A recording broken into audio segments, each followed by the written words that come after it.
Hello friends, welcome है आप सभी का आपके इस कृष्णा एजुकेशन यूट्यूब चैनल पर, जो केवल और केवल बोर्ड एग्जामिनेशन की तैयारी करवाने के लिए बनी है। इसलिए इस चैनल को आपने अभी तक सब्सक्राइब नहीं किया तो इस चैनल को सब्सक्राइब कर दें और साइड के बेल नोटिफिकेशन को भी जरूर प्रेस कर दें, ताकि हमारी वीडियो का लेटेस्ट नोटिफिकेशन आप तक सबसे पहले पहुँच सके। आज मैं आपको आपके मैट्रिक बोर्ड परीक्षा 2024 की तैयारी के लिए सामाजिक विज्ञान, सोशल साइंस का 800 plus most very important objective questions की सीरीज़ का 9वां क्लास करवाने वाला हूं। मैं प्रत्येक क्लास में आपको 80 क्वेश्चंस करवाता हूं और आज आपके टोटल 720 क्वेश्चंस कंप्लीट हो जाएंगे, क्योंकि ये आपका 9वां क्लास है। और इसके बाद जो नेक्स्ट क्लास 10वां क्लास होगा, उस क्लास के होते ही आपके 800 क्वेश्चंस कंप्लीट हो जाएंगे। और ये 800 क्वेश्चंस मोस्ट इंपॉर्टेंट इसलिए हैं क्योंकि ये क्वेश्चन बैंक मॉडल पेपर और प्रीवियस ईयर से लिए गए क्वेश्चंस है। आपका जो 2024 में सोशल साइंस का एनुअल एग्जाम होगा, उसके लिए आप इन एक एक प्रश्नों को रट जाइए, 100% आपके एग्जाम में यही आएगा। इन 800 प्रश्न में से आपके एग्जाम में 40 से 50 क्वेश्चन आपको 100% देखने को मिल जाएंगे। और अगर आपने इसीलिए इसके अन्य क्लास के वीडियो को नहीं देखा है तो आप डिस्क्रिप्शन में दिए गए link 800 plus MVVI objective question social science के प्लेलिस्ट में जाकर इसके अन्य सेक्शंस के वीडियो को भी जरूर देख लीजिए। और अगर आपको इन 800 क्वेश्चंस का PDF चाहिए तो आप हमारे टेलीग्राम चैनल को ज्वाइन कर लीजिए। टेलीग्राम चैनल का लिंक डिस्क्रिप्शन में भी दिया हुआ है और टेलीग्राम एप्लीकेशन में आप कृष्णा एजुकेशन को सर्च करके भी ज्वाइन हो सकते हैं। और अगर आपको इन क्वेश्चंस का आंसर पता है जो मैं आपको अभी करवाने वाला हूं, तो आप लाइव चैट में आंसर देते हुए चलिएगा, और जो आपके लिए नया है उनको अच्छे से समझते हुए और याद करते हुए चलिएगा। तो चलिए बिना किसी देरी के इस क्लास को स्टार्ट करते हैं। तो हमारा क्वेश्चन ये है कि जो भूकंप आता है, उस भूकंप का मापन कि कितनी तीव्रता से भूकंप आई है, उसका मापन किसके द्वारा होता है? मल्टीमीटर के द्वारा, फोकस के द्वारा, रिएक्टर स्केल के द्वारा, या फिर सुनामी के द्वारा। तो एक यंत्र होता है रिएक्टर स्केल, उसी यंत्र की सहायता से भूकंप का मापन किया जाता है कि भूकंप का जो तीव्रता थी वह कितनी थी। तो इसका सही आंसर ऑप्शन नंबर सी हो जाएगा। भूकंप का मापन किसके द्वारा होता है? तो भूकंप का मापन रिएक्टर स्केल के द्वारा होता है। नदियों में बाढ़ आने का प्रमुख कारण क्या है? जल की अधिकता, नदी की तल में अवसाद का जमाव, वर्षा का ना होना, या फिर इनमें से कोई नहीं। तो हमने आपको एक बात बताई थी कि नदियों में बाढ़ आने का प्रमुख कारण सिर्फ एक ही आपको आंसर मारना है, वर्षा की अधिकता के कारण नदियों में बाढ़ आने का प्रमुख कारण है। लेकिन अगर ऐसा क्वेश्चन आ जाए जिसमें वर्षा की अधिकता ऑप्शन में ही ना रहे, तो उस समय आपको जल की अधिकता को टिक करना है। अगर जल की अधिकता भी रहे और ऑप्शन नंबर मान के चलिए सी में वर्षा की अधिकता रहता, तो ऑप्शन नंबर सही सी हो जाता सही। लेकिन अगर वर्षा की अधिकता नहीं है तो इसका सही आंसर ऑप्शन नंबर ए हो जाएगा, जल की अधिकता। तो नदियों में बाढ़ आने का प्रमुख कारण क्या है? तो जल की अधिकता के कारण नदियों में बाढ़ आती है। तो इसका सही आंसर ऑप्शन नंबर ए हो जाएगा। और अगर इसके ये भी रहता और ऑप्शन नंबर सी में या बी में रहता वर्षा की अधिकता, तो आपको कौन सा आंसर टिक करना है? वर्षा की अधिकता। तो इस बात को आप ध्यान में रखिएगा, इसमें कभी कंफ्यूज नहीं होइएगा। तो ये हमारा नेक्स्ट क्वेश्चन है कि इनमें से कौन प्राकृतिक आपदा नहीं है? ये आपदाओं का नाम दिया गया और पूछा जा रहा है कि इनमें से ऐसा कौन सा आपदा है जो कि एक प्रकृति आपदा नहीं है, मानव जनित आपदा है? सुनामी, बाढ़, भूकंप या फिर आतंकवाद। तो आप जानते हैं कि सुनामी, बाढ़ और आतंकवाद ये सभी के सभी प्राकृतिक आपदा हैं, लेकिन ये जो आतंकवाद है मानव जनित आपदा है, अर्थात प्राकृतिक आपदा नहीं है। तो इसका सही आंसर ऑप्शन नंबर डी हो जाएगा, आतंकवाद। इनमें से कौन मानव जनित आपदा है? सांप्रदायिक दंगे, आतंकवाद, महामारी या फिर उपयुक्त सभी। तो ये सभी के सभी दंगे मानव जनित आपदा ही है। तो इसका सही आंसर ऑप्शन नंबर डी हो जाएगा, उपयुक्त सभी। ये दंगे, आतंकवाद, महामारी सभी के सभी आपदा मानव जनित आपदा ही है। भोपाल गैस त्रासदी किस प्रकार की आपदा थी? जो भोपाल गैस त्रासदी हुई थी उसमें ऐसी कौन सी वह आपदा थी? प्राकृतिक आपदा, मानव जनित, वायुमंडलीय, या फिर इनमें से कोई नहीं। तो भोपाल गैस त्रासदी एक मानव जनित आपदा थी। और क्वेश्चन यह भी पूछा जाता है कि भोपाल गैस त्रासदी में किस गैस का रिसाव हुआ था? तो मिथाइल आइसोसोनेट का हुआ। तो इसको भी आपको ध्यान रखना है। और यह किस प्रकार की आपदा थी? तो एक मानव जनित आपदा थी। तो इसका सही आंसर ऑप्शन नंबर बी हो जाएगा, मानव जनित आपदा। आपदा प्रबंधन किसे कहते हैं? भूकंप को रोकना, सुनामी उत्पन्न नहीं होने देना, प्राकृतिक आपदाओं के दुष्परिणामों को कम करने के उपाय किए जाना, या फिर स्वच्छ पेयजल का प्रबंध करना। तो आपदा प्रबंधन कहा जाता है कि प्राकृतिक आपदाओं के दुष्परिणामों को कम करना तथा उसका उपाय किया जाना कि उससे किस प्रकार बचाव किया जाता है, इसे आपदा संरक्षण कहते हैं। तो इसका सही आंसर ऑप्शन नंबर सी हो जाएगा, प्राकृतिक आपदाओं के दुष्परिणामों को कम करने का उपाय किया जाना ही आपदा प्रबंधन कहलाता है। इनमें से कौन मानव जनित आपदा नहीं है? सांप्रदायिक दंगा, आतंकवाद, रेल दुर्घटना, या फिर इनमें से कोई नहीं। तो आप जानते हैं कि सांप्रदायिक दंगा भी मानव जनित आपदा है, आतंकवाद भी और रेल दुर्घटना भी। तो इसमें से ऐसा कोई भी आपदा नहीं है जो कि मानव जनित आपदा नहीं है। तो इसका सही आंसर ऑप्शन नंबर डी हो जाएगा, इनमें से कोई नहीं, क्योंकि सभी के सभी तो मानव जनित आपदा ही है। तो इसका सही आंसर ऑप्शन नंबर डी होगा, इनमें से कोई नहीं मानव जनित आपदा है। सुनामी क्या है? आज हम आपको आपदा से रिलेटेड करीब 10 से 15 क्वेश्चन करवाएंगे, क्योंकि आपदा से रिलेटेड एग्जाम में 3 या 2 क्वेश्चन जरूर पूछा जाएगा। और अगर आप मेरे द्वारा सभी क्वेश्चन को पढ़े हुए रहेगा तो आप 100% उसका करेक्ट आंसर टिक करके आइएगा। तो हमारा नेक्स्ट क्वेश्चन है कि सुनामी क्या है? एक ज्वालामुखी का पहाड़ है, वर्षा ऋतु में नदियों में बाढ़ आना है, सूर्य की भीषण गर्मी है, या फिर विनाशकारी समुद्री लहर है। तो आप जानते हैं कि सुनामी कहाँ आती है, तो सुनामी समुद्र में आती है। क्वेश्चन यह भी पूछा जाता है कि सुनामी किस स्थल पर आती है, तो सुनामी समुद्र में आती है, और यह विनाशकारी एक समुद्री लहर ही होती है, इसी को सुनामी कहा जाता है। तो इसका सही आंसर ऑप्शन नंबर डी हो जाएगा। सुनामी क्या है, तो सुनामी एक विनाशकारी समुद्री लहर है। बिहार में भूकंप कब आया था, 1934 में, 4 में, 2008 में, या फिर 1997 ईस्वी में। तो जो बिहार में भयंकर भूकंप आया था वह 1934 ईस्वी में आया था। तो इसका सही आंसर ऑप्शन नंबर ए हो जाएगा। बिहार में भूकंप 1934 ईस्वी में आया था। भूकंप किस प्रकार का आपदा है, वायुमंडलीय, जलीय, प्राकृतिक या फिर महामारी। तो आप अच्छे से जानते हैं कि जो भूकंप है वह एक प्रकार का प्राकृतिक आपदा है। तो इसका सही आंसर ऑप्शन नंबर सी हो जाएगा। भूकंप किस प्रकार का आपदा है, तो भूकंप एक प्राकृतिक आपदा है। महाराष्ट्र में भूकंप आने का मुख्य कारण था, मतलब कि एक बार महाराष्ट्र में भूकंप आया था, तो उस भूकंप आने का जो मुख्य कारण था वह क्या था, अधिक रेल परिचालन, वृक्षारोपण करना, शहरीकरण, या फिर कोयना बांध का निर्माण। तो एक कोयना बांध का निर्माण हो रहा था, उसी के निर्माण के कारण महाराष्ट्र में एक बार भूकंप आया था। तो इसका मुख्य कारण क्या था, तो कोयना बांध का निर्माण। तो इसका सही आंसर ऑप्शन नंबर डी हो जाएगा, कोयना बांध का निर्माण। इनमें कौन विस्तृत क्षेत्र को प्रभावित करने वाली आपदा है, भूकंप, ओजोन परत का क्षरण, ज्वालामुखी या फिर पहाड़। तो इनमें से ऐसा कौन सा क्षेत्र है जो कि विस्तृत क्षेत्र को, अधिक से अधिक क्षेत्र को प्रभावित करने वाली आपदा है, भूकंप, ओजोन परत का क्षरण, ज्वालामुखी या फिर बाढ़। तो आप जानते हैं कि ये जो ओजोन परत का क्षरण है, इस ओजोन परत के क्षरण से बहुत बड़े क्षेत्र को यह प्रभावित कर सकती है, बहुत बड़े क्षेत्र को प्रभावित करने वाली आपदा है। तो इसका सही आंसर ऑप्शन नंबर बी हो जाएगा, ओजोन परत का क्षरण। इनमें कम विनाशकारी आपदा कौन है, मतलब ये सभी के सभी है तो आपदा ही, लेकिन पूछा जा रहा है कि इनमें से ऐसा कौन सा आपदा है जिससे कम विनाश होता है, धान जान माल की हानि कम होती है। भूस्खलन, सुनामी, बाढ़ या फिर सूखा। तो यह भूस्खलन जो है यह कुछ कुछ जगहों पर ही आता है, इसलिए यह कम विनाशकारी आपदा है। तो इसका सही आंसर ऑप्शन नंबर ए हो जाएगा, भूस्खलन। सुनामी का प्रमुख कारण क्या है, मतलब ये सुनामी है, इसका प्रमुख कारण क्या है, समुद्र में भूकंप का आना, स्थलीय क्षेत्र पर भूकंप का आना, द्वीप पर भूकंप का आना, फिर इनमें से कोई नहीं। तो आप अच्छे से जानते हैं, इस क्वेश्चन का आंसर तो आप अपने माइंड के अनुसार भी दे दीजिएगा कि सुनामी का प्रमुख कारण इसलिए है क्योंकि समुद्र में भूकंप आती है, इसलिए तो सुनामी रूप ले लेती है। तो इसका सही आंसर ऑप्शन नंबर ए हो जाएगा। सुनामी का प्रमुख कारण क्या है, तो सुनामी का प्रमुख कारण है समुद्र में भूकंप का आना। बंगाल की खाड़ी का चक्रवात किन महीनों में भयानक होता है, मतलब कि बंगाल की खाड़ी में चक्रवात होता है, और वो चक्रवात होता तो है 12 महीनों में, लेकिन ऐसा कौन सा महीना होता है जिस महीनों में वह चक्रवात भयानक होता है, मई, जून, जुलाई, अगस्त, सितंबर, या फिर अक्टूबर, नवंबर।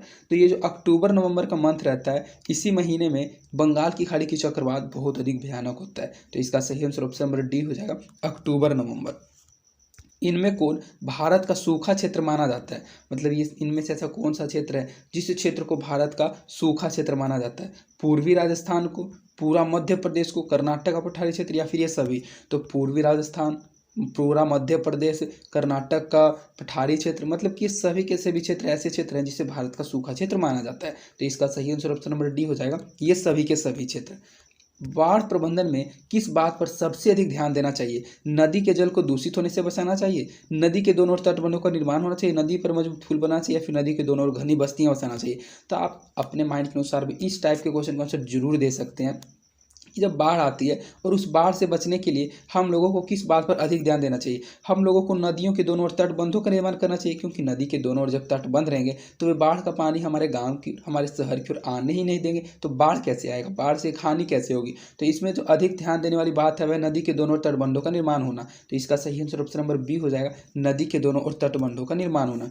इनमें कौन क्षेत्र भूस्खलन से अधिक प्रभावित होता है, कश्मीर और उत्तराखंड, उड़ीसा और आंध्र प्रदेश, झारखंड या फिर मध्य प्रदेश। मतलब ये सभी के सभी बिहार के राज्य का नाम दिया, अगर बिहार के नहीं भारत के राज्य का नाम दिया गया, गलती से हम बिहार बोल दिए, तो बिहार, ये सभी के सभी भारत के राज्य का नाम दिया। अगर पूछा जा रहा है कि इनमें से ऐसा कौन सा क्षेत्र है जो कि भूस्खलन से सबसे अधिक प्रभावित होता है, तो ये जो कश्मीर और उत्तराखंड है, ये क्षेत्र भूस्खलन से सबसे अधिक प्रभावित होता है। तो इसका सही आंसर ऑप्शन नंबर ए हो जाएगा, कश्मीर और उत्तराखंड। सुनामी किस भाषा का शब्द है, जैसा कि आप पढ़ते आ रहे हैं कि सुनामी वह हमेशा समुद्र में आता है, तो यह सुनामी किस भाषा का शब्द है, हिंदी भाषा का, अंग्रेजी भाषा का, जापानी भाषा का, या फिर अरबी भाषा का। तो सुनामी शब्द एक जापानी भाषा का शब्द है। तो इसका सही आंसर ऑप्शन नंबर सी हो जाएगा, सुनामी किस भाषा का शब्द है, तो सुनामी जापानी भाषा का शब्द है। बाढ़ क्या है, यह जो बाढ़ है क्या है, प्राकृतिक आपदा, एक मानवजनित आपदा, एक सामान्य आपदा है, फिर इनमें से कोई नहीं है। तो बाढ़ आप अच्छे से जानते हैं एक प्राकृतिक आपदा है। तो इसका सही आंसर ऑप्शन नंबर ए हो जाएगा, बाढ़ क्या है, तो बाढ़ एक प्राकृतिक आपदा है।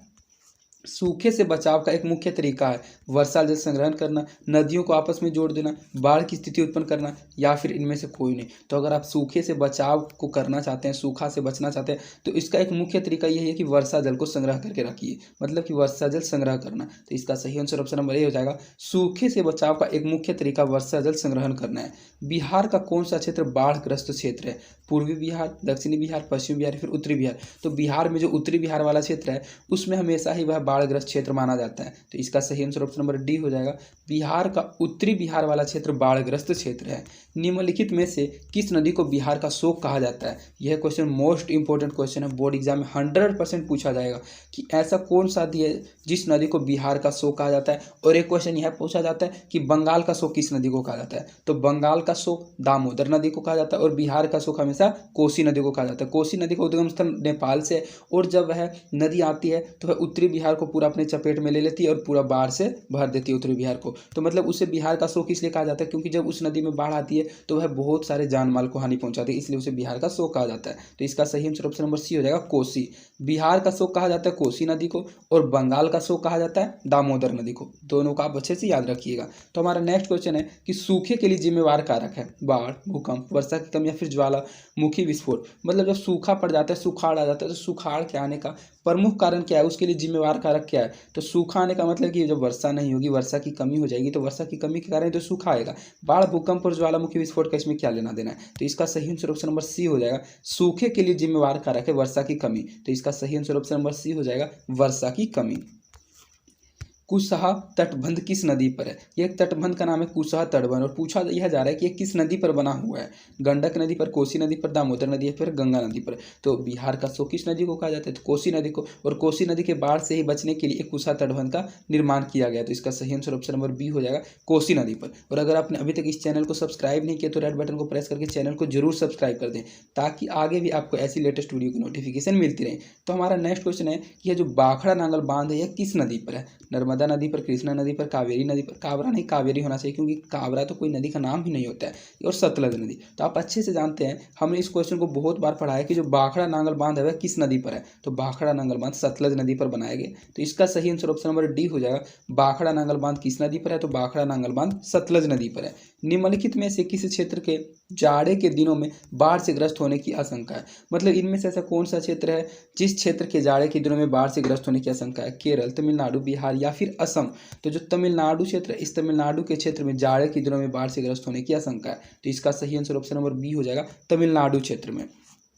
पश्चिम बंगाल में बाढ़ की विभीषिका कौन नदी है? तो बाढ़ की विभीषिका बोले जाए चाहे बाढ़ का शोक बोला जाए, विभीषिका मतलब होता है कि आतंक मचा देने वाली। तो अभी अपने जस्ट पहले ही हमने कुछ टाइम पहले इस क्वेश्चन को अच्छे से एक्सप्लेन किया था।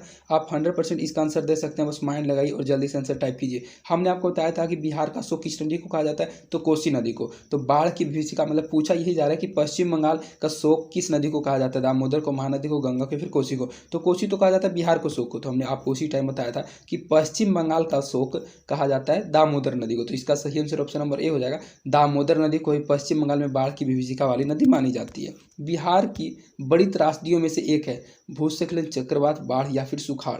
तो बिहार में बहुत सारी त्रासदियां आती है लेकिन उन त्रासदियों में से जो सबसे बड़ी त्रासदी है वह बाढ़ है, क्योंकि बाढ़ की चपेट से पूरा उत्तरी बिहार उसी की चपेट में रहता है, कोसी नदी की चपेट में। तो इसका सही आंसर ऑप्शन नंबर सी हो जाएगा, बिहार की बड़ी त्रासदियों में से एक बाढ़ त्रासदी है। सतलज नदी पर कृत्रिम जलाशय बनाया गया है, सरदार सरोवर, पंत सागर, गोविंद सागर या फिर नागार्जुन सागर। तो यह जो सतलज नदी है, जिस नदी पर बाखड़ा नांगल परियोजना बनाया गया है, तो उस पर एक कृत्रिम मतलब मानव के द्वारा एक जलाशय भी बनाया गया है। तो वह जो जलाशय बनाया गया उस जलाशय का नाम क्या है? तो उस जलाशय का नाम है गोविंद सागर। सतलज नदी पर एक कृत्रिम जलाशय बनाया गया और उसका नाम क्या है? तो गोविंद सागर है। तो इसका सही आंसर ऑप्शन नंबर सी हो जाएगा, गोविंद सागर।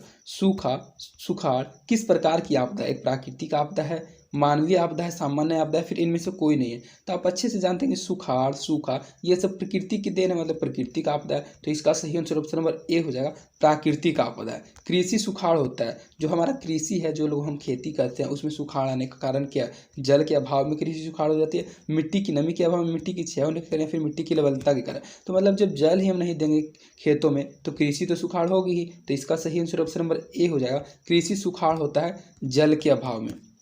कृषि सूखा से बचने का सर्वोत्तम उपाय क्या है। मतलब जो कृषि में खेती करने सूखाड़ आ जाती है तो उस सूखा से बचने का जो सबसे उत्तम उपाय है वह क्या है। शिक्षा का प्रचार प्रसार करना, जल संसाधनों का वैज्ञानिक विकास करना, तालाबों को जलपूर्ति करना, या फिर नदियों के मार्ग को बदलकर उसे सूखाग्रस्त क्षेत्र में लाना। तो ये सभी के सभी ऑप्शन नंबर ए, बी, सी और गलत हो जाएंगे। यह जो ऑप्शन नंबर डी है यह उपाय बिल्कुल ही सही हो जाएगा, क्योंकि अगर आपको कृषि सूखा से बचना है तो उसके लिए सबसे जो बढ़िया उपाय है वह यही है कि आप नदियों के मार्ग को बदल दीजिए और उसे सूखाग्रस्त क्षेत्र में लाइए। तो अब नदी के पानी से वहाँ के सूखा क्षेत्र को बचाया जा सकता है, वहाँ कृषि अच्छे से की जा सकती है। तो इसका सही आंसर ऑप्शन नंबर डी हो जाएगा। कृषि सूखा से बचने का सर्वोत्तम उपाय नदियों के मार्ग को बदलकर उसे सूखाग्रस्त क्षेत्र में लाना है। सूखे की स्थिति किस प्रकार आती है। यह जो सुखाड़ आती है किस प्रकार आती है। अचानक आ जाती है, पूर्व सूचना के अनुसार आती है कि पहले से सूचना मिल जाती है कि सूखा आने वाला, धीरे धीरे आती है, फिर इनमें से कभी भी नहीं आती है। तो आप अच्छे से जानते हैं कि सूखा कभी भी अचानक नहीं आते, धीरे धीरे आती है। रोज धूप होता है वर्षा नहीं होती, रोज धूप होता है वर्षा नहीं होती है, तो धीरे धीरे सूखे की स्थिति उत्पन्न हो जाती है और तब उसे कहा जाता है सुखाड़ वाली आपदा। तो इसका सही आंसर ऑप्शन नंबर सी हो जाएगा। सूखे की स्थिति किस प्रकार आती है, तो सुखाड़ की स्थिति धीरे धीरे आती है।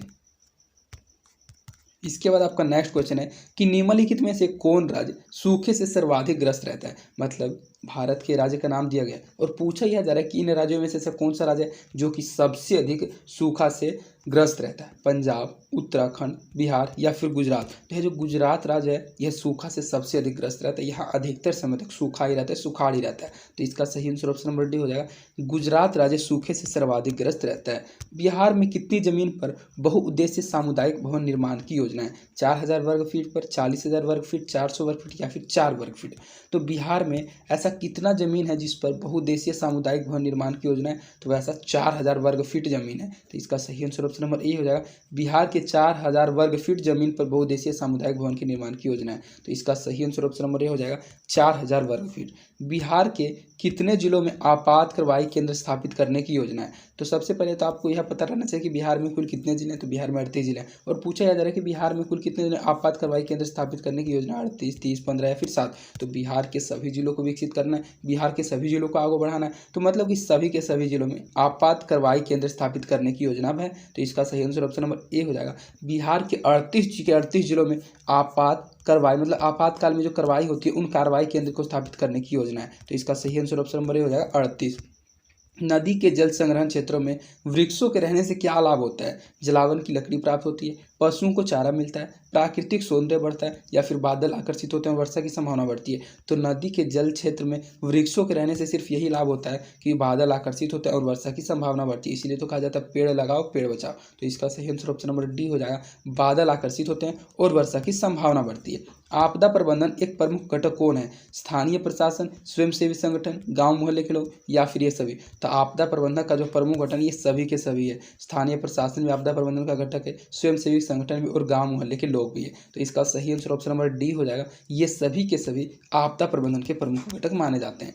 आपदा के समय कौन सी समस्या संचार में बाधक आती है। मतलब आपदा के समय ऐसा कौन सा समस्या हो जाती है जिससे कम्युनिकेशन में बाधक होती है, संचार में बाधक होती है। मोबाइल टावर तथा ट्रांसमिशन टूट जाते हैं, सड़कों का जहाँ तहाँ ध्वस्त होना, समय पर विदेश से धन की प्राप्ति होना, फिर महामारी फैलना। तो महामारी फैलना, समय से विदेश से धन की प्राप्ति और सड़कों से ध्वस्त, इन सभी चीज़ों का संचार से कोई लेना देना नहीं है। अगर ऐसी कौन सी समस्या जिससे संचार में कम्युनिकेशन में बाधित आती है, तो इसका सिर्फ यही कारण है कि जब आपदा आती है, जब समस्या आती है तो मोबाइल टावर तथा ट्रांसमिशन टावर टूट जाते हैं, जिस कारण हमारा जो कम्युनिकेशन है वह स्टॉप हो जाता है, मतलब संचार में बाधक होती है। तो इसका सही आंसर ऑप्शन नंबर हो जाएगा। आपदा के समय मोबाइल टावरों तथा ट्रांसमिशन टावरों का टूटना एक ऐसी समस्या है जिससे संचार बाधक होती है। तो इसका सही आंसर ऑप्शन नंबर ए हो जाएगा। तो क्वेश्चन ये है कि मानव विकास की दृष्टि से भारत का ऐसा कौन सा पड़ोसी देश है जिस देशों में से इसकी स्थिति, आर्थिक जो स्थिति है वह इससे बेहतर है। बांग्लादेश की, नेपाल की, म्यांमार की या फिर श्रीलंका की। तो ये सभी के सभी देश भारत के पड़ोसी देश ही हैं। लेकिन भारत का एक पड़ोसी देश श्रीलंका एक ऐसा देश है जिसकी आर्थिक स्थिति भारत से बेहतर है मानव विकास की दृष्टि से। तो इसका सही आंसर ऑप्शन नंबर डी हो जाएगा। वह कौन सा देश है, तो श्रीलंका देश है। निम्नलिखित में से किस राज्य को एक पिछड़ा राज्य कहा जाता है। पंजाब को, हरियाणा को, गुजरात को या फिर बिहार को। तो इस क्वेश्चन का आंसर तो आप जरूर दे दीजिएगा, लेकिन ये क्वेश्चन एक बिहार बोर्ड में थोड़ा अलग टाइप का क्वेश्चन है। हमने आपको संस्कृत में बिहार के बारे में, बहुत ही प्रसिद्धि के बारे में, उसके विख्यात के बारे में, उसकी बड़ाई के बारे में, प्रशंसा के बारे में पढ़ाया, लेकिन एक ऐसा क्वेश्चन है जो बिहार के प्रति हम लोगों का जो गर्व था उस गर्व को थोड़ा कम कर देती है। तो बिहार एक ऐसा राज्य जिस राज्य को पिछड़ा राज्य कहा जाता है। तो इसका सही आंसर ऑप्शन नंबर डी हो जाएगा। इनमें से ऐसा कौन सा राज्य जिस राज्य को पिछड़ा राज्य कहा जाता है, तो बिहार राज्य को पिछड़ा राज्य कहा जाता है। अर्थव्यवस्था अर्थव्यवस्थाओं के मुख्य कितने प्रकार होते हैं, 2, 3, 4 या फिर अनेक। मतलब कि पूछा जा रहा है कि जो अर्थव्यवस्था जो इकोनॉमिक्स है कितने प्रकार की होती है, तो अर्थव्यवस्था कुल 3 प्रकार की होती है। तो इसका सही आंसर ऑप्शन नंबर बी हो जाएगा। अर्थव्यवस्थाओं के मुख्य प्रकार कितने हैं, तो अर्थव्यवस्थाओं के मुख्य प्रकार 3 हैं। इनमें से कौन देश में समाजवादी अर्थव्यवस्था है, मतलब इनमें से ऐसा कौन देश है जिस देश में अभी भी समाजवादी अर्थव्यवस्था है, जापान, रूस, भारत या फिर अमेरिका। तो रूस एक ऐसा देश है जिस देश में समाजवादी अर्थव्यवस्था है। तो इसका सही आंसर ऑप्शन नंबर बी हो जाएगा। इनमें से कौन देश में समाजवादी अर्थव्यवस्था है, तो रूस देश में समाजवादी अर्थव्यवस्था है। सम्यक विकास की प्रक्रिया संबंधित है उच्च वर्ग से, निम्न वर्ग के सभी वर्ग से या फिर इनमें से किसी से भी नहीं। तो सम्यक विकास की जो प्रक्रिया है वह सभी के सभी वर्ग से संबंधित है। तो इसका सही आंसर ऑप्शन नंबर सी हो जाएगा। सम्यक विकास की प्रक्रिया संबंधित है सभी वर्गों से।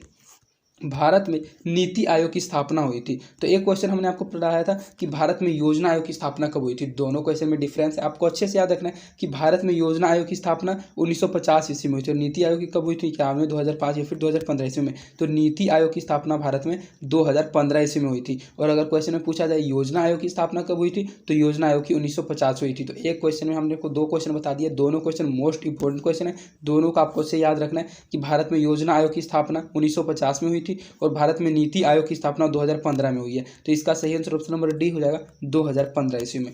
इनमें से कौन आर्थिक क्रिया नहीं है, कृषि, बेरोजगारी, बीमा या फिर परिवहन। मतलब कि इनमें से ऐसा कौन सा क्रिया जो कि इकोनॉमिक्स से रिलेटेड, आर्थिक से रिलेटेड हमारी क्रिया नहीं है। तो बीमा एक ऐसी क्रिया है जो कि एक आर्थिक क्रिया नहीं है। तो इसका सही आंसर ऑप्शन नंबर सी हो जाएगा। बीमा, इंश्योरेंस जो होता है वह एक आर्थिक क्रिया नहीं है। इनमें से किस क्षेत्र को तृतीय क्षेत्र कहा जाता है, सेवा क्षेत्र को, कृषि क्षेत्र को, उद्योग क्षेत्र को या फिर इनमें से कोई नहीं। तो हम आपको इस कन्फ्यूजन को दूर कर देते हैं। जो प्राथमिक क्षेत्र कहा जाता है कृषि क्षेत्र को, द्वितीय क्षेत्र कहा जाता है औद्योगिक क्षेत्र, बच गया सेवा क्षेत्र, सेवा क्षेत्र को तृतीय क्षेत्र कहा जाता है। तो इसका सही आंसर ऑप्शन नंबर ए हो जाएगा। तृतीय क्षेत्र किसे कहा जाता है, तो सेवा क्षेत्र को तृतीय क्षेत्र कहा जाता है, प्राथमिक क्षेत्र कृषि क्षेत्र को कहा जाता है और द्वितीय क्षेत्र औद्योगिक क्षेत्र को कहा जाता है। तो आपको सभी के सभी याद रखना है। क्वेश्चन यह भी पूछ दिया जाता है कि कृषि क्षेत्र कौन सा क्षेत्र है, तो एक प्राथमिक क्षेत्र है, औद्योगिक क्षेत्र कौन सा क्षेत्र है, तो एक द्वितीय क्षेत्र है और तृतीय क्षेत्र सेवा क्षेत्र को कहते हैं। भारत की जो अर्थव्यवस्था वह कैसी है, समाजवादी है, पूंजीवादी है, मिश्रित है, फिर इनमें से कोई नहीं है। तो आपको इस क्वेश्चन का आंसर अच्छे से ध्यान रखना है। यह क्वेश्चन मोस्ट इंपोर्टेंट क्वेश्चन है, जरूर पूछा जाएगा बोर्ड एग्जाम में, क्योंकि क्वेश्चन बैंक में भी यह क्वेश्चन रिपीटेड क्वेश्चन है। तो आपको अच्छे से याद रखना है कि जो भारत की आर्थिक व्यवस्था है वह मिश्रित आर्थिक व्यवस्था है। तो इसका सही आंसर ऑप्शन नंबर सी हो जाएगा। भारत की आर्थिक व्यवस्था कैसी है, तो भारत में मिश्रित अर्थव्यवस्था है। इनमें से कौन से देश में मिश्रित अर्थव्यवस्था है, अमेरिका में, रूस में, भारत में या फिर कोई नहीं। तो इस क्वेश्चन का आंसर तो जस्ट आपने पहले पढ़ा कि भारत एक ऐसा देश है जिसमें एक मिश्रित अर्थव्यवस्था है। तो इसका सही आंसर ऑप्शन नंबर सी। एक ही क्वेश्चन होता है, बस आप पॉइंट ऑफ व्यू को समझ लीजिएगा। तो उस क्वेश्चन को चाहे कैसे भी पूछ दिया जाए आप 100% उसका सही आंसर करेक्ट कीजिएगा। इसलिए आपको सिर्फ पॉइंट ऑफ व्यू को समझना है। तो इनमें से किस देश में मिश्रित अर्थव्यवस्था, तो भारत देश में मिश्रित अर्थव्यवस्था। तो इसका भी सही आंसर ऑप्शन नंबर सी हो जाएगा, भारत। इनमें से कौन योजना आयोग के पदेन अध्यक्ष होते हैं, प्रधानमंत्री, योजना मंत्री, राष्ट्रपति या फिर इनमें से कोई नहीं। तो ये जो प्रधानमंत्री होते हैं, प्राइम मिनिस्टर, यही योजना आयोग के पदेन अध्यक्ष होते हैं। तो इसका सही आंसर ऑप्शन नंबर ए हो जाएगा, प्रधानमंत्री योजना आयोग के पदेन अध्यक्ष होते हैं। डेबिट कार्ड संबंधित है, जो डेबिट कार्ड आप यूज करते हैं ऑनलाइन शॉपिंग में, यूपीआई के ट्रांजैक्शन में, ये एटीएम कार्ड में, तो ये जो डेबिट कार्ड है इससे संबंधित क्या है, एटीएम के प्रणाली से संबंधित ये है, कोर बैंकिंग प्रणाली से, बैंकिंग प्रणाली से या फिर इनमें से किसी से भी नहीं। तो डेबिट कार्ड एटीएम प्रणाली से ही संबंधित है। और पहले एटीएम कार्ड से सिर्फ ऑनलाइन शॉपिंग वगैरह होती थी, लेकिन डेबिट कार्ड से अभी यूपीआई, बहुत सारे ऐसे फंक्शन ला दिए हैं जो कि डेबिट कार्ड संबंधित है एटीएम प्रणाली से। तो इसका सही आंसर ऑप्शन नंबर ए हो जाएगा। डेबिट कार्ड किससे संबंधित है, तो डेबिट कार्ड एटीएम प्रणाली से संबंधित है। निम्नलिखित में से कौन नवीकरणीय प्राकृतिक संसाधन है, कोयला, पेट्रोलियम, गैस या फिर भूमिगत जल। तो पूछा यह जा रहा है कि इनमें से ऐसा कौन सा प्राकृतिक संसाधन है जो कि नवीकरणीय, मतलब उसको बार बार आप नवी कर सकते हैं, बार बार उसको पुनः प्रयोग के लिए बना सकते हैं। तो कोयला, पेट्रोलियम और गैस, तो आप अच्छे से जानते हैं कि इनका निर्माण करोड़ों वर्षों में होता है और इसको अगर भंडार समाप्त हो जाए तो फिर से इसको बनाना बहुत ही कठिन काम है। लेकिन जो नवीकरणीय प्राकृतिक संसाधन भूमिगत जल है, भूमिगत जल जैसे समाप्त हो जाएगा आप इसको फिर से उपयोग में ला सकते हैं, फिर से इसको प्राप्त कर सकते हैं। तो इसका सही आंसर ऑप्शन नंबर डी हो जाएगा। इनमें से कौन नवीकरणीय प्राकृतिक संसाधन है, तो भूमिगत जल एक नवीकरणीय प्राकृतिक संसाधन है। भारत में योजना आयोग का गठन कब किया गया था, जस्ट कुछ क्वेश्चन पहले ही हमने आपको इसका आंसर बताया था। जल्दी से कमेंट सेक्शन में इसका आंसर टाइप कीजिए। हमने आपको नीति आयोग वाले क्वेश्चन में इसका आंसर बताया था, तो क्या होगा, 15 मार्च 1950, 15 सितंबर 1950, 15 अक्टूबर 1991, फिर इनमें से कोई नहीं। तो हमने आपको 1950 तो बता दिया था, अब हम आपको फिक्स तारीख भी बता देते हैं। तो जो भारत में योजना आयोग का गठन हुआ था वह 15 मार्च 1950 ईस्वी में हुआ था। तो योजना आयोग से आपके रिलेटेड 2 क्वेश्चन याद रखना है कि सबसे पहले तो यह पूछा जाता है कि योजना आयोग के पदेन अध्यक्ष कौन होते हैं, तो योजना आयोग के पदेन अध्यक्ष प्रधानमंत्री होते हैं। योजना आयोग का गठन कब किया गया था? योजना आयोग का गठन 15 मार्च 1950 ईस्वी में किया गया था। तो इसका सही आंसर ऑप्शन नंबर हो जाएगा 15 मार्च 1950 ईस्वी। और अगर यह पूछ दिया जाए कि भारत में नीति आयोग की स्थापना कब हुई, तो 2015 ईस्वी में हुई। बिहार में जीवन यापन का मुख्य साधन क्या है? कृषि, उद्योग, व्यापार या फिर उपयुक्त सभी। तो बिहार में जो जीवन यापन का उद्योग साधन है क्या है? बिजनेस है, व्यापार है, उद्योग है या फिर उपयुक्त सभी है। तो आप अच्छे से जानते हैं कि बिहार में जो जीवन यापन का मुख्य साधन है कृषि है, क्योंकि बिहार की 80% से 85% की जनसंख्या कृषि पर ही आर्थिक अपना जीवन निर्वाह करती है। तो इसका सही आंसर ऑप्शन नंबर ए हो जाएगा। बिहार में जीवन यापन का मुख्य साधन कृषि है, खेती बाड़ी है।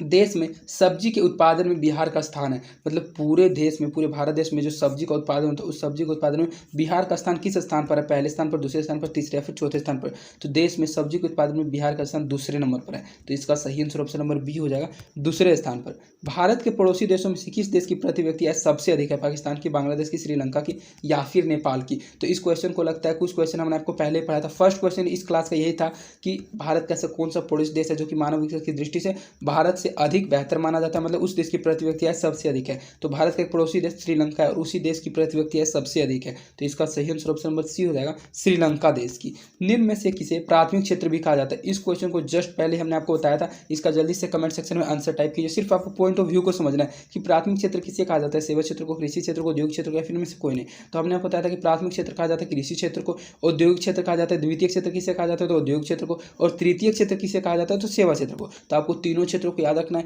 इन तीनों क्षेत्रों में से एक क्षेत्र से रिलेटेड क्वेश्चन एग्जाम में जरूर पूछा जाएगा, 100% पूछा जाएगा, इसलिए आप तीनों को अच्छे से याद रखिएगा। प्राथमिक क्षेत्र कृषि क्षेत्र को कहा जाता है। तो इसका सही आंसर ऑप्शन नंबर बी हो जाएगा, कृषि क्षेत्र को। जिस देश का राष्ट्रीय आय अधिक होता है वह देश क्या कहलाता है? अविकसित कहलाता है, विकसित कहलाता है, अर्धविकसित या फिर इनमें से कोई नहीं। तो जिस देश का राष्ट्रीय आय ही अधिक होगा, इनकम सोर्स ही अधिक होगा, तो वह देश तो कन्फर्म है कि विकसित ही कहलाएगा। तो इसका सही आंसर ऑप्शन नंबर बी हो जाएगा। जिस देश का राष्ट्रीय आय अधिक होता है वह देश विकसित देश कहलाता है। गरीबी कैंसर रोग की तरह है, किसने कहा था? जो गरीबी है कैंसर रोग की तरह, इस पंक्ति को किसने कहा था? अर्थशास्त्री कुजनेट ने, अर्थशास्त्री मेडिसन ने, प्रो लेविस ने या फिर इनमें से कोई नहीं। तो अर्थशास्त्री कुजनेट थे, इन्होंने इस पंक्ति को कहा था कि गरीबी कैंसर रोग की तरह है। तो इसका सही आंसर ऑप्शन नंबर हो जाएगा, अर्थशास्त्री कुजनेट ने। हम आपको पंक्ति से रिलेटेड 2 क्वेश्चन और बता देते हैं। इन तीनों क्वेश्चन में से एक क्वेश्चन जरूर पूछा जाएगा। एक क्वेश्चन यह पूछा जाता है कि संसाधन होते नहीं बनते हैं, यह कथन किसका है? तो यह कथन जिमरमैन का है। एक यह पूछा जाता है कि लोकतंत्र जनता का, जनता के द्वारा जनता के लिए शासन है, यह पंक्ति किसके द्वारा उक्त है, किसके द्वारा यह कहा गया? तो वह पंक्ति कहा गया अब्राहम लिंकन के द्वारा। तो आपको तीनों पंक्ति याद रखना है। गरीबी रोग कैंसर की तरह किसने कहा था? तो अर्थशास्त्री कुजनेट ने कहा था। तो इसका सही आंसर ऑप्शन नंबर ए हो जाएगा।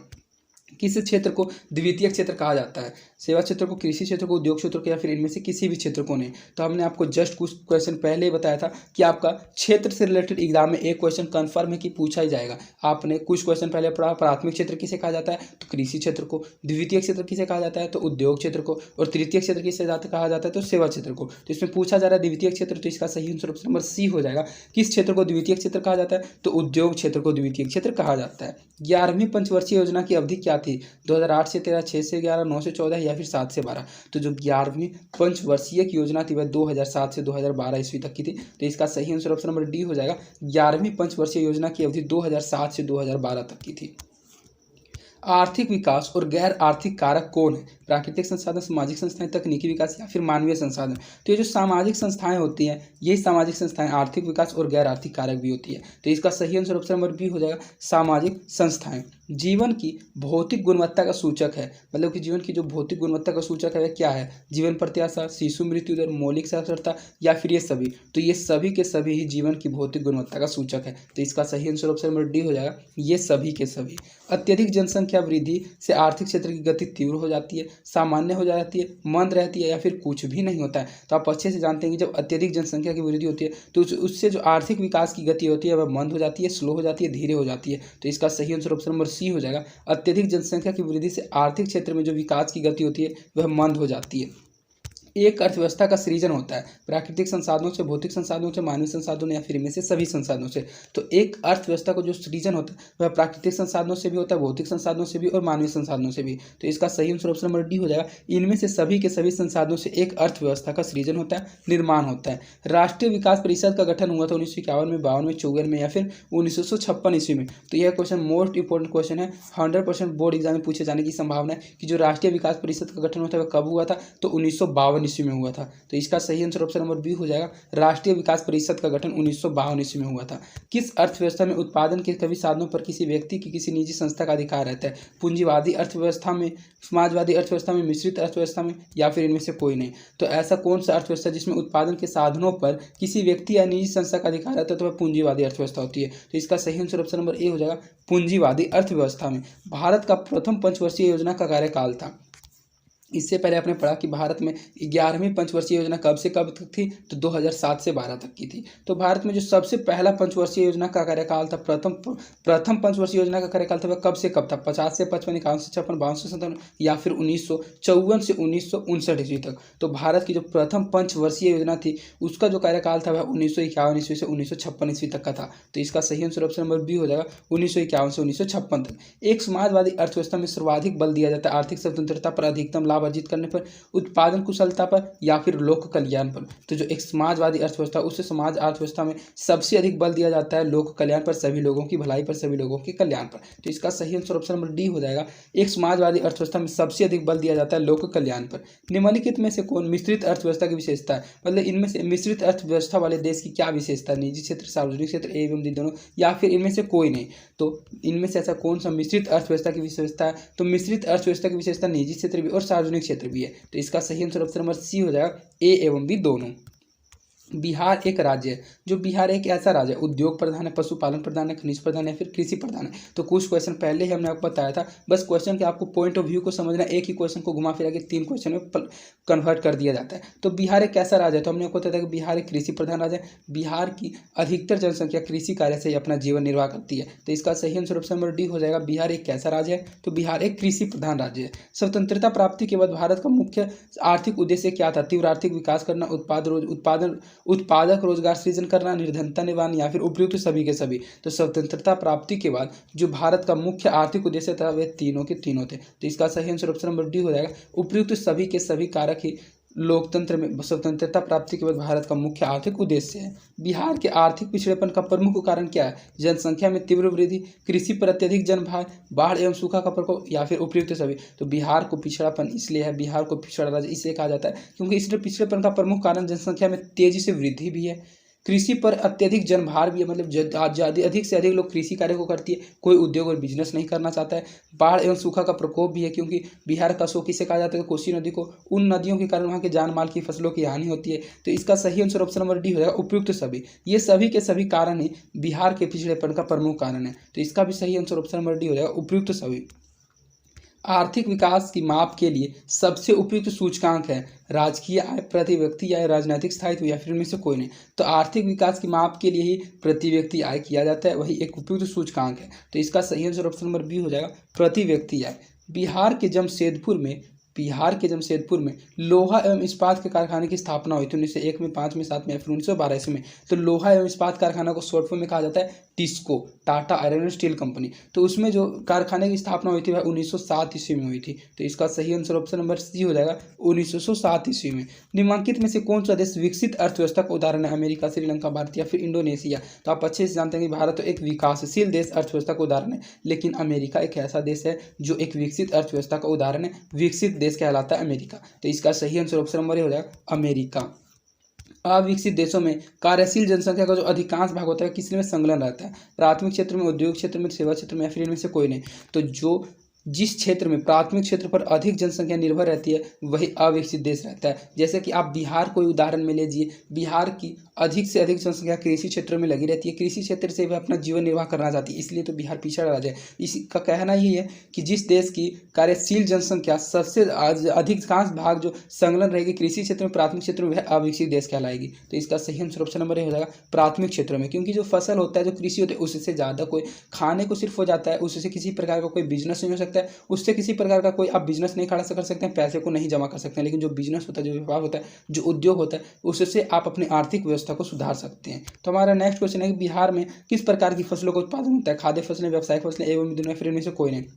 तो जो बिहार राज्य है, इस बिहार राज्य में खाद्य फसलों का भी उत्पादन होता है और व्यावसायिक फसलों का भी। तो इसका सही आंसर ऑप्शन नंबर सी हो जाएगा, बिहार में खाद्य एवं व्यावसायिक फसलों एवं भी दोनों प्रकार के फसलों का उत्पादन होता है। तो इसका सही आंसर ऑप्शन नंबर सी हो जाएगा, एवं भी दोनों। और अगर आपने इस चैनल को अभी तक सब्सक्राइब नहीं किया तो रेड बटन को प्रेस करके इस चैनल को जरूर सब्सक्राइब कर दें, ताकि आगे भी आपको ऐसे लेटेस्ट वीडियो की नोटिफिकेशन मिलती रहे। तो हमारा नेक्स्ट क्वेश्चन है कि निम्नलिखित में से किस क्षेत्र को प्राथमिक क्षेत्र कहा जाता है। यह क्वेश्चन मोस्ट इंपोर्टेंट है, इसलिए बार बार रिपीट हो रहा है। तो इसका सही answer option number A B हो जाएगा, कृषि क्षेत्र। औद्योगिक क्षेत्र कहा जाता है द्वितीय क्षेत्र को, सेवा क्षेत्र कहा जाता है तृतीय क्षेत्र को, और कृषि क्षेत्र को प्राथमिक क्षेत्र कहा जाता है। तो पूछा जा रहा है प्राथमिक क्षेत्र किसे कहा जाता है, तो कृषि क्षेत्र को। तो इसका सही आंसर ऑप्शन नंबर बी हो जाएगा, कृषि क्षेत्र को। आर्थिक संरचना का एक मुख्य अंग है शिक्षा, स्वास्थ्य सेवा, यातायात का संचार, या फिर इनमें से कोई नहीं। तो आर्थिक संरचना का जो एक मुख्य अंग है वह यातायात एवं संचार है। तो इसका सही आंसर ऑप्शन नंबर सी हो जाएगा, यातायात एवं संचार। आर्थिक क्रियाओं का जो उद्देश्य होता है वह क्या होता है, जीविका उपार्जन, मनोरंजन एवं भी दोनों, या फिर इनमें से कोई नहीं। तो जो आर्थिक क्रियाएं होती है उन आर्थिक क्रियाओं का जो मुख्य उद्देश्य होता है वह जीविका उपार्जन ही होती है, अपनी जीवन को चलाना ही होता है। तो इसका सही आंसर ऑप्शन नंबर ए हो जाएगा, जीविकोपार्जन। पशुपालन एवं मत्स्य पालन किस क्षेत्र का अंग है, प्राथमिक क्षेत्र, द्वितीय क्षेत्र, तृतीय क्षेत्र, या फिर में से कोई नहीं। तो कृषि क्षेत्र और पशुपालन, मत्स्य पालन ये सभी के सभी प्राथमिक क्षेत्र के अंतर्गत ही आते हैं। तो इसका सही आंसर ऑप्शन नंबर ए हो जाएगा, पशुपालन और मत्स्य पालन प्राथमिक क्षेत्र के अंतर्गत आने वाले अंग है। निम्नलिखित में से कौन सामाजिक संरचना का अंग है, इनमें से ऐसा कौन सा जो क्षेत्र है जो कि एक सामाजिक संरचना का अंग है, शिक्षा एवं प्रशिक्षण, स्वास्थ्य सेवाएं, आवास, या फिर उपयुक्त सभी। तो ये सभी के सभी सामाजिक संरचना का अंग है। तो इसका सही आंसर ऑप्शन नंबर डी हो जाएगा, उपयुक्त सभी। इसके बाद आपका इस वीडियो का लास्ट क्वेश्चन है कि सामान्यतः किस देश के विकास का स्तर किस आधार पर व्यक्त निर्धारित किया जाता है, प्रति व्यक्ति आय पर, साक्षरता दर पर, स्वास्थ्य की समिति पर, इनमें से। तो जो देश के विकास का स्तर आधार निर्धारित किया जाता है वह इनमें से सभी के सभी चीज़ों पर किया जाता है, प्रति व्यक्ति आय पर भी, साक्षरता दर पर भी, और स्वास्थ्य की स्थिति पर भी। तो इसका सही आंसर ऑप्शन नंबर डी हो जाएगा, इनमें से सभी के सभी कारणों पर किसी भी देश के विकास का स्तर उसके आधार पर निर्धारित किया जाता है। तो इसका सही आंसर ऑप्शन नंबर डी होगा, इनमें से सभी हैं। तो आज के लिए इतना ही, धन्यवाद।